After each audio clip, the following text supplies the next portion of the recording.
kapalaran.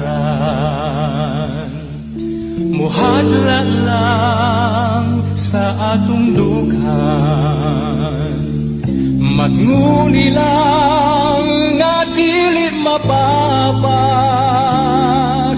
ang saata sa atong gugma.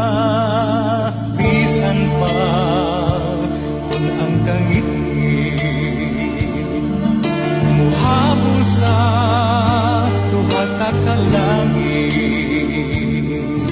dan agi lang sa pahiyo mo ang gugma mo, mao'y kahayag ko.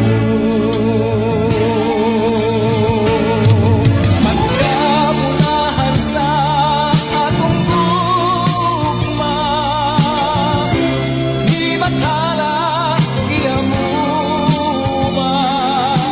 dili ta kawangon, dili ta pakyason, manuntang tanang panumbata.